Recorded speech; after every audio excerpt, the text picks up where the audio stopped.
Time to shock the NBA. Stopping that little point guard. The makeup of this basketball team. And three things to get it done. It's all next on Tip Off. Do do do, and relaxed. Do do do, violin playing. Do do do do do do. Tip Off. Hi there. For those of you on YouTube, you can see I'm hanging on a chair. For those of you on the radio version, you have no idea what's going on and wondering why that was a stupid violin today. The reason was because the hotel room, which is the exact same hotel room that I was in last time, the light by the desk doesn't work despite calling and telling them twice. And if that's my biggest problem, first world problem, then I'll deal with it. So for the YouTube video, if I were to do it, it's just black and grainy and doesn't work. So I thought I'd hang out on a chair and talk to you. Hi. It looks really stupid.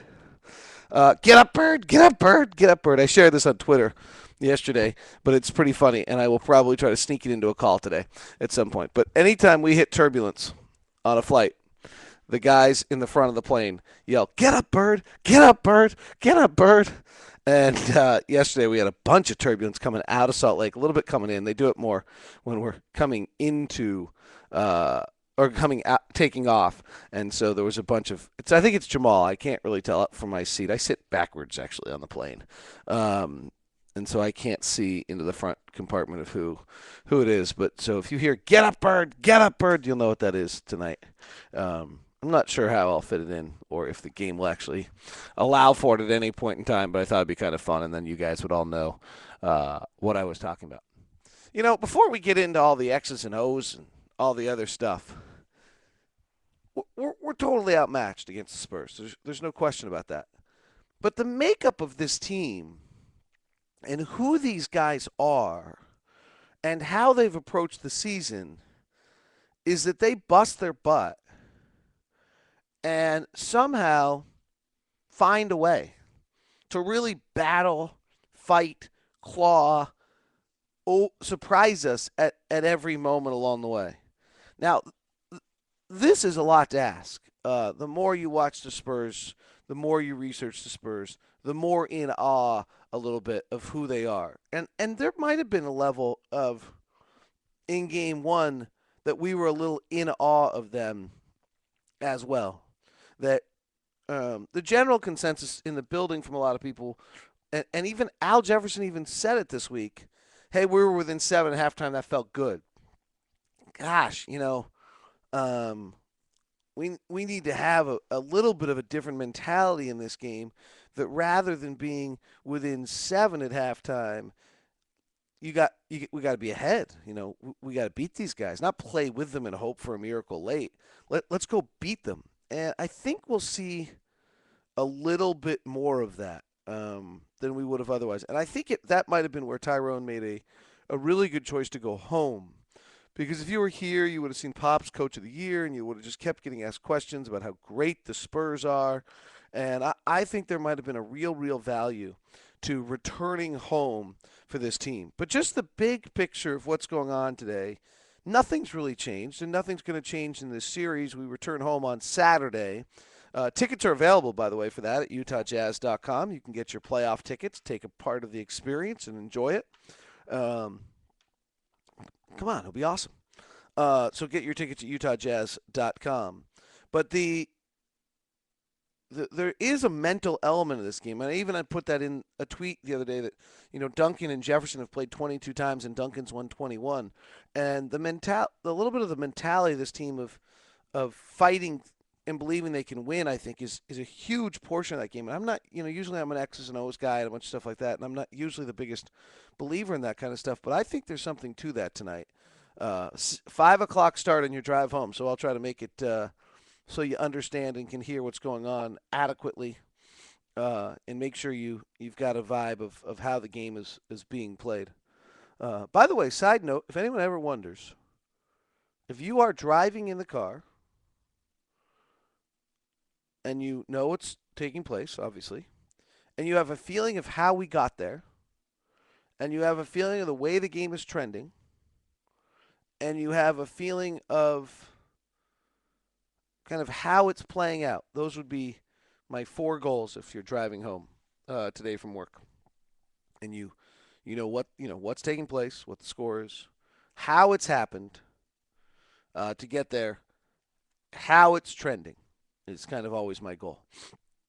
I know a lot of people are like, oh, you took a tangent. Well, I take a tangent because sometimes people just tuned in and they might need to try to have some understanding of what just took place or how we got here or why, or some other side story that's important to that. So who knows?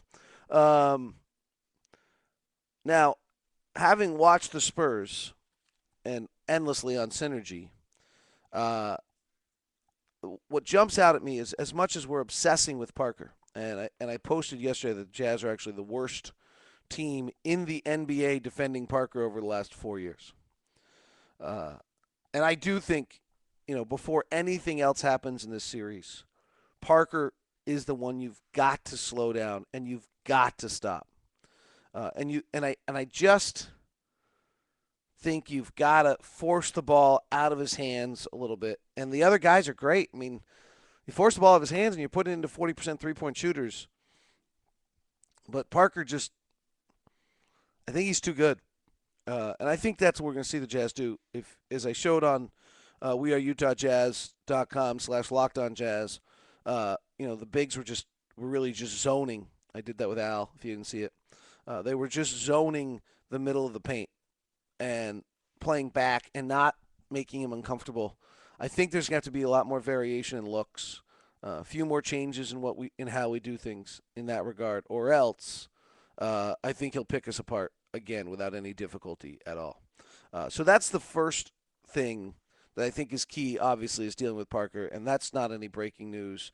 I'm going to try to look at today, and I'll post something about Milwaukee and how they did well. What's interesting is New Jersey has defended Tony Parker well. And Devin Harris was on that team. So I'm going to go talk to Devin about that at shoot around today. They're clearly they did some things well on Tony.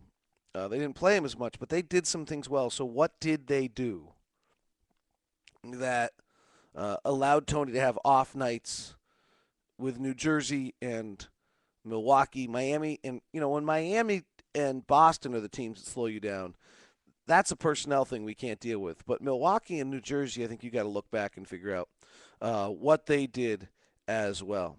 The other one, I thought that that's tricky here is the Jazz did do a pretty nice job of defending three-point shooters. I don't think you hold this team for much better than 35, 37% from three. That's who they are. And they've been at 40% since April. They were below that. So the Jazz did a pretty good job in that regard. And that's what you got to be careful of. If you start obsessing more on Tony, then those things happen. The scout says that the pick and roll defense is a 5-man game, and I agree with him. But against the Spurs, I think it's a 2-man game. And I think that's what makes it so darn difficult, is the fact that you really can only have those two guys on it, and that the minute you bring a third player into the pick and roll, you're going to get really you're going to get busted up. The other thing is we've got to restrict Duncan's ability to run down the floor. That's my second one. Duncan sprints the floor, gets an edge on Paul or Al most of the time because that's who's guarding him, and then gets to his spot and sets up. At some point, you've got to beat him and then set up a wall so he doesn't get to set his pick as low as he does every single time. And then offensively, this is so basic, but if you go back and watch us in the first quarter the other night, Josh Howard misses a wide open look. Gordon Hayward misses an open look. We've got to hit good looks. They'll give you the 16 to 23 footer. It's the worst percentage shot. They're very numeric based. They'll give you that shot. We've got to find a way to make that shot. Because it opens up everything else. It's interesting looking at Al's numbers against Tim over the years. They're actually pretty good. Al shot 50% the other day. He never had a huge impact on the game. But if Al can give us 54, make one more shot than he did the other night, I think it was 8 of 16. If he can give us 9 of 16, that's all you can ask out of him. And that was actually probably one of our more efficient parts of our game. We had a far less good offensive game than anyone realizes. It was the 11th worst offensive game of the year for the Jazz in that game. So we're heading to shoot around. I'll continue to update what's going on in regards to that on shoot around and on weareutahjazz.com and see how this. See if we can get one tonight. See if we can shock the NBA. It hasn't happened. Lakers handled Denver last night. Boston showed its veteran savvy and was able to steal one in Atlanta. Game 2 is the game that traditionally you can steal. Game 1, I believe, is won about 85% by the home team. And Game 2 starts to even out to about 50%. So this is our shot today. 5 o'clock tip-off. Listen to Ron and I. If you have your Utah Jazz app on your mobile phone, you can listen there. Otherwise, listen on 1320 KFan or 98.7 The B, depending on what your signal strength is where you are. Have a good one. Thanks.